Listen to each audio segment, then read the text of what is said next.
నమస్కారం అమ్మ. నమస్తే. ఇంట్లో తాబేలు పెట్టుకుంటే, లాఫింగ్ బుద్ధ గాని, బ్యాంబూ ట్రీ గాని ఇలాంటివి పెట్టుకుంటే ఇంట్లో సుఖశాంతులనేది కలుగుతాయి. అంతా బావుంటుంది అని నమ్ముతున్నారు చాలా వరకు. అది ఎంతవరకు నిజమంటారు? ఇది నమ్మకం మీద మెయిన్‌గా నడుస్తుందమ్మా ఏదైనా హ్మ్. కూడా. హ్మ్. ఎవరు చెప్పినా, ఏం చేసినా కూడా. ఎక్కడో అక్కడ మరి అంతకుముందు అది పెట్టకముందు ఉన్న వాళ్ళందరికీ మరి ఈ లక్ష్మీ కటాక్షం కలగలేదా? కలిగింది. కలిగింది గదా! ఆ! ఎప్పటినుంచో. హ్మ్. అది ఏదో ఒక నమ్మకం. హ్మ్. అంటే ఏంటి, కొంతమందికి ఎవరికో అలా తెచ్చుకున్నాక ఆ టైము కోయిన్సిడెన్స్ వల్ల అట్లా జరగడము. హ్మ్. దానివల్ల ఓకే ఇది బావుంది కదా అని వాళ్ళు చెప్పడము. పోనీ హ్మ్. మనకు కూడా ఏదైనా ఇంకా ఇలా అవుతుందేమో అనే దీంతో తెచ్చుకోవడం. హ్మ్. అవుతుందా లేదా అనే ఊగిసలాటతో ఉంటే ఎప్పుడూ కూడా అది ఇటవ్వచ్చు, అటవ్వచ్చు. ఆ! చెప్పలేం. ఆ! లేదు మనకి యాదృచ్ఛికంగా జరిగినా ఇదేదో మనకి దీనివల్ల కలిసొచ్చింది అనుకుంటే కూడా చెప్పలేం. ఆ! అది వాళ్ళ నమ్మకం. అంటే ఇదొచ్చింది. ఇప్పుడు కొంతమంది అంటూ ఉంటారు గొడ్డొచ్చిన వేళ, బిడ్డొచ్చిన వేళ అని. ఒక పిల్లాడు పుట్టంగానే వీడు పుట్టాక నాకంతా కలిసొచ్చిందని ఒక తండ్రి అనుకుంటాడు. అవును. తల్లి కూడా అంతే. హ్మ్. ఇలా వచ్చాం అత్తగారు అనుకుంటుంది. ఈ కోడలు మా ఇంటికొచ్చింది. మా ఆయనకి అప్పటినుంచి అనారోగ్యాలు. ఆ కోడలొచ్చిన అవును. వేళ బాలేదనుకుంటుంది. అవును. అసలు ఆ అమ్మాయి రావడానికి వీళ్ళ ఆయన అనారోగ్యానికి ఏమైనా పోలికుందా? లేదు. లేదు. హ్మ్. ఇవన్నీ మూఢనమ్మకాలు. ఆ టైమింగ్‌ని బట్టి మనం ఒక్కొక్కసారి దాంతో అది పెట్టుకుంటాం. హ్మ్. ఇప్పుడు ఈ విగ్రహం నిజంగా ఏం చేస్తుంది అంటే, విగ్రహం పర్ సే ఏమీ శక్తి లేదు. దానికేం చేయలేదు. ఓకే. కానీ నిజంగా గనక తాబేలుని చూసుకున్నప్పుడు మనం, హ్మ్. ఇప్పుడు అన్నీ మనం గనక ఇలా సంపాదించేటప్పుడు ధర్మంగా ఉండాలి, లక్ష్మిని ఎలా సంపాదించాలి అనేది ఆలోచించుకుంటూ, హ్మ్. తాబేలు ఏం చేస్తుంది? దాని అవయవాలన్నిటినీ కూడా లోపలికి తెచ్చేసుకుని తెచ్చేసి. ఊరుకుంటుంది. దగ్గరికి అవును. అవును. తెచ్చేసుకుంటుంది. అవును. అంటే మనం తాగని చోట అదుకుల మనరాదు. హ్మ్. ఏ ప్లేస్‌లో వెళ్ళామో అక్కడ మనం ఎలా ఉండాలో, ఎక్కడ మనం అసర్ట్ చేసుకోవాలో, ఎక్కడ మనం నోరు తెరవాలో దాన్ని బట్టి బిహేవ్ చేయాలి. అవును. ప్రతి చోట మనమే వెళ్ళి నోరు తెరుచుకుంటూ బతకాల్సిన పని లేదు. అవును. ఎక్కడ తగ్గాలి, ఎక్కడ ఒదిగుండాలి, ఎక్కడ చక్కగా ఉండాలి, ఎక్కడ మామూలుగా ఉండొచ్చు అనేది తెలుసుకుని ఉన్నారనుకో. హ్మ్. ఇట్లా మన సెల్ఫ్ కంట్రోల్ హ్మ్. అన్ని అంగాల్ని కూడా అవసరం లేనప్పుడు మనం లోపలికి కనుక తీసుకోగలిగి ఉండగలిగితే హ్మ్. మనకు అన్నిటా విజయమే కదా. అవును. విజయం వచ్చినప్పుడు డబ్బు రాదా? ఖచ్చితంగా వస్తుంది. వస్తుంది కదా. ఆ! ఇలా ఆలోచించుకున్నాం అనుకోండి, ఆ విగ్రహం ఏం చేసింది మనకి, దాంతో మన థాట్స్, థాట్స్ ఒక మార్చి. నమ్మకం, ఇంట్లో ఉండే పాజిటివిటీ అది చూసినప్పుడల్లా మనకు ఆ థాట్ వచ్చింది అనుకోండి, ఆ! మంచిదే. హ్మ్. ఇప్పుడు విగ్రహాల్ని మనం నమ్ముతున్నాం కాబట్టి మరి మనం దాన్ని చూసినప్పుడు లేకపోతే ఇంట్లో ఇవన్నీ పెట్టుకుంటున్నాం. హ్మ్. మరి విగ్రహారాధన లేని వాళ్ళు, ఆ! వాళ్ళకి లక్ష్మి రావట్లేదా? వస్తుంది. ఎలా వస్తుంది? మరి తాబేలుందా? లేదు. ఒక్కసారి ఆలోచిద్దాం. ఆ! ఇప్పుడు ఒకళ్ళకి పని చేసింది మరి ఇంకోళ్ళకి కూడా పని చేయాలి కదా. పంచాయతీ. అంటే విగ్రహం పెట్టుకోవడం వల్ల ధనం వచ్చిందా? ఆ నమ్మకం వల్ల వచ్చిందా? వీళ్ళ హార్డ్ వర్క్ వల్ల వచ్చిందా? Hard work. Hard work. ఆ! రెండోది అది చూసినప్పుడు ఆ థాట్ ఆ వల్ల థాట్. వీళ్ళకి రేషనల్ మైండ్‌తో వీళ్ళు పనిచేసే విధానం. హ్మ్. ఇది సక్సెస్‌కి లీడ్ చేస్తోంది. ఆ! అది ధనంలో అవ్వచ్చు, విద్యలో అవ్వచ్చు, ఏ రంగంలో అయినా అవ్వచ్చు. హ్మ్. కాబట్టి ముఖ్యంగా ఆ విగ్రహంతోనే అంతా అయిపోతుందనేది కాదు. ఓకే. కాపోతే ఫోకస్ చేసి దాని మీద కాన్సంట్రేషన్. ఇప్పుడు దేవుడి గదిలో కూడా హ్మ్. మనము ఒక్క ఫోటో పెట్టుకుని కాన్సంట్రేట్ చేసుకుని మహామహులైన వాళ్ళు ఉన్నారు. హ్మ్. చుట్టూ అసలు గ్యాప్ లేకుండా చాలా సరదాగా విశ్వనాథ్ సినిమాలో కూడా చూపిస్తారు. ఆ! అది వాళ్ళమో తెలీదు, తొండమో తెలీదు, అట్లా పూజ చేస్తాం కాబట్టే మనకి రిజల్ట్స్ ఇవ్వట్లేదు. హ్మ్. భక్తి కూడా మూఢత్వం కింద వెళ్ళిపోయి హారతులు ఇచ్చి అసలు ఆ ఫోటో ఏంటో కూడా గుర్తురాదు. హ్మ్. శ్రీలక్ష్మిది ఫన్నీగా చూపించారు ఒక సినిమాలో. ఓకే. అప్పుడు సాక్షరం గారు అంటాడనమాట, ఓ పని చేద్దాం మనం, అసలు ఈ విగ్రహాలన్నిటిని శుభ్రంగా కడిగి హ్మ్.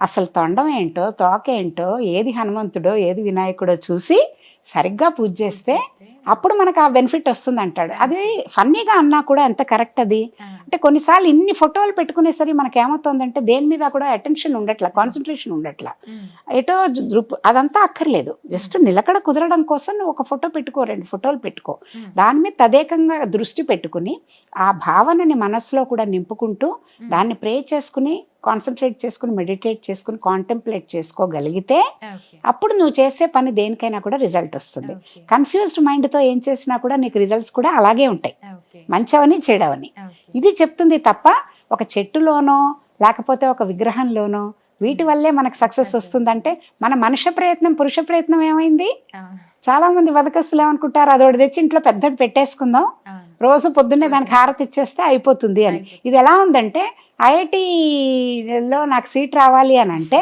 ఇంత 1000 పేజీల పుస్తకం కొనుక్కుని దిండు కింద పెట్టుకుని పడుకున్నట్టుంది. ఆ!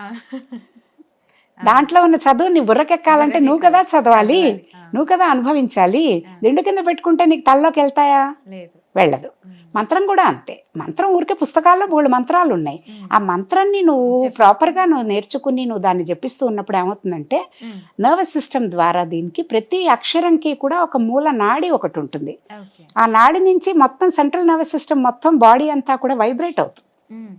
నాలికతో ఆ మంత్రం ఉచ్చరిస్తున్నప్పుడు ఆ. మంత్రం తంత్రం ఏదైనా కూడా ఇలాగే చెప్తారు. అది సైన్స్. ఉమ్. ఆ సైన్స్ ద్వారా నువ్వు ఆ మంత్రాన్ని ఉచ్చరించినప్పుడు దాని ద్వారా వచ్చిన దీంతో నీకు ఆ నాలికతో నువ్వు అది ఉచ్చరిస్తున్నప్పుడు ఏమవుతుందంటే ఓకే. నీకు యాక్టివేట్ అవుతాయి. బా- బాడీలో ఉండే పార్ట్స్ అన్ని Parts యాక్టివేట్ అయ్యి నీ పొటెన్షియల్ నువ్వు చేసే పని తీరు మెరుగు అవుతుంది. ఓకే. దానికోసం చాలా చాలా చక్కగా చెప్పారమ్మా. మన జీవన విధానంలో ఓకే. పూర్వకాలం సనాతన ధర్మం నుంచి చెప్పింది ఏది కూడా ఉమ్. మనిషికి హెల్ప్ చేసి ఏ రంగంలోకి వెళ్ళినా కూడా ఆ మంత్రంతో కానీ తంత్రంతో కానీ ఉమ్. లేకపోతే విద్యతో కానీ జ్ఞానంతో కానీ ఉమ్. ఏదైనా చేసుకున్నా నీకు నీ గోల్ను అచీవ్ చేయగలవని చూపించడానికి ఇన్ని మార్గాలు పెట్టారు. ఓకే. అది బ్యూటీ. చాలా మంది వరకు లైఫ్లో చాలా స్ట్రెస్ ఫీల్ అవుతుంటారు. ఏం జరిగినా నాకెందుకు ఇలా జరుగుతుంది అనుకుంటారు. అటువంటి వాళ్ళు ఎటువంటి మంత్రం జపిస్తే బాగుంటుంది?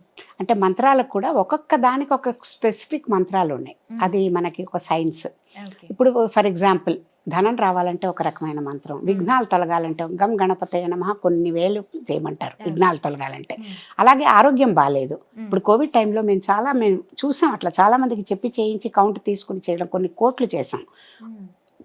అచ్యుతానంద గోవింద, ఓం అచ్యుతానంద గోవింద అంటూ ఉండడమే ఊరికే ఖాళీగా ఉన్నప్పుడు ఆరోగ్యం మెరుగుపడుతుంది అన్నారు. ఓకే. సైంటిఫిక్గా ప్రూవ్ అయింది. సుబ్రహ్మణ్యం గారు కూడా చెప్పారు అది. మన సివి సుబ్రహ్మణ్యం గారు కూడా ఆథెంటికేట్ చేశారు, ఎస్ కరెక్ట్ అది అని. ఓకే. ఆ మంత్రం వల్ల నీకు ఆరోగ్యం బాగుపడుతుంది అని. అలా పండితులకి ఒక్కొక్క మనకున్న ప్రాబ్లంకి ఏ మంత్రం జపిస్తే ఆ ప్రాబ్లంకి ఇదవుతుంది అనేది సైంటిఫిక్గా మనకి శాస్త్రాల్లో ఉన్నాయి. ఓకే. మన ప్రాబ్లం ఏంటో దానికి స్పెసిఫిక్ మంత్రం ఏంటో తీసుకుని అది నెంబర్ ఆఫ్ టైమ్స్ చెప్పుకుంటూ ఉండడమే. మొన్న ఈ మధ్య మన కోవిడ్లో కూడా మేము మా సంస్థ తరఫున కూడా సాయి గాయత్రి మంత్రం అని కొన్ని కోట్లు చేసాం ఓకే. విశ్వశాంతి కోసం. ఓకే. అది చేసింది. సో అప్పుడు ఏంటంటే ఏం లేదు, రోజు మన వాట్సాప్ గ్రూప్లో మన పేరు చెప్పేస్తారు. ఎవ్రీడే మనం 1008 మినిమం 1008 ఎంతసేపు శ్రీరామ జపం కూడా చేసాం. అలా ఓకే. విశ్వశాంతి కోసం శ్రీరామ చేయమన్నారు. ఎప్పటి వరకు? రామ మందిర్ కట్టే వరకు చేయమన్నారు. 3 years చేసాం. 3 years అంతకు ముందు నుంచి 23లో మనకి రామ మందిరం అయింది కదా, దాని వెనక్కి 3 ఏళ్ళు అనమాట. ఓకే. అలా ఎన్ని కోట్ల మంది ఎన్ని లక్షల కోట్లు చేస్తుంటారో ఆలోచించు. మరి మనకు అక్కడ రిజల్ట్ కనిపిస్తోందా? కనిపించిందిగా. అగెయిన్స్ట్ ఆల్ ఆర్డ్స్ మనం కడతాం అనుకుని కట్టి చూపించాం. పరాశరన్ గారు నిలబడి అంత దాన్ని కేసుని వాదించి అంత 90 ఏళ్ల పైన పడిన మనిషి మన ధర్మాన్ని మళ్ళీ మనం నిలబెట్టుకోగలిగాం. 500 ఏళ్ళు రాముడికి తల మీద ఆచ్ఛాదన కూడా లేకుండా ఉన్న రాముడిని మళ్ళీ గౌరవంగా మనం అక్కడ ప్రతిష్ఠ చేసుకోగలం. మంత్రంకి అంత శక్తి ఉంటుంది. అప్పుడు శ్రీరామ జయ రామ జయ జయ రామ రామ అనే మంత్రం ఇచ్చారు అప్పుడు చేయడానికి. శ్రీరామ జయ రామ జయ జయ రామ రామ. అప్పుడు దానికి స్పెసిఫిక్గా ఆ మంత్రం కొన్ని లక్షల కోట్లు చేశారు అందరూ, భారతదేశం మొత్తం చేసి వాట్సాప్ గ్రూప్లో మనం ఎవ్రీడే ఎంత కౌంట్ చేసాం. దానికి మనం కూర్చుని ఎన్ని లెక్క పెట్టుకుంటూ ఉంటే దీని మీదే ఫోకస్ ఉంటుంది, అది చేయలేమని చెప్పి దానికి ఎవరికి వాళ్ళం మేము కొన్ని మార్గాలు కూడా పెట్టుకున్నాం. నేను 2 minutesలో ఎన్నిసార్లు చదవగలను అని చూసుకున్నాం. శ్రీరామ జయ రామ జయ జయ రామ రామ ఒకసారి పెట్టుకుని 2 minutesలో సపోజ్ నేను 108 times చేశాను. సో నేను 20 minutes కంటిన్యూస్ చేసినప్పుడు నేను ఎన్ని చేస్తుంటాను? 1008. పొద్దున ఒక 20 minutes, మధ్యాహ్నం ఒక 20 minutes, రోజుకు 3000 కౌంట్ అలా ఇచ్చుకునేవాళ్ళు. అట్లా మంత్రాన్ని అంటే ఏమవుతుంది, ఇప్పుడు ఇందులో 2 జరుగుతున్నాయి. మంత్రం నువ్వు లోపల ఉచ్చరించుకుంటూ బయటకు ఉచ్చరిస్తూ ఉన్నప్పుడు కాలుష్యం అంతా పోతుంది బయటది. నీకు మొత్తం లోపల బయట కూడా నీకు మొత్తం క్లెన్స్ అయిపోతుంది, ఎన్విరాన్మెంట్కి హెల్ప్ జరుగుతుంది. రెండోది, ఆ మంత్రం నువ్వు చేసినప్పుడు నువ్వు అంతసేపు నీ మనస్సు ఇటు అటు వెళ్లకుండా దాని మీదే ఫోకస్డ్గా ఆ నామం మీద రూపం మీద ఉంటుంది. ఎప్పుడు మంత్రం చేసేటప్పుడు ఏం చేయాలంటే 2 విషయాలు గుర్తుపెట్టుకోవాలి. ఒకటి నోట్తో నామము, మనకి మనసులో రూపం. అంటే ఇప్పుడు రామనామం చేస్తున్నాం, శ్రీరామ జయరామ జయ జయ రామ రామ అన్నాం. అన్నప్పుడు కళ్ళు మూసుకున్నప్పుడు మనకు మనసు ముందు ఆ కోదండం పట్టుకుని రాముడు విగ్రహం కళ్ళ ముందు సాక్షాత్కరించాలి. ఆ రూపాన్ని తలుచుకుంటూ ఈ నామం నోటితో చెప్పుకుంటూ ఉండాలి. అది పద్ధతి. అప్పుడు మనస్సు ఇటు అటు వెళ్ళిపోకుండా పరిగెత్తకుండా దాని మీద ఫోకస్ అయి ఉంటుంది అనమాట. అట్లా చేసుకోవచ్చు. చాలా చక్కగా వివరించారమ్మా, ధన్యవాదాలు.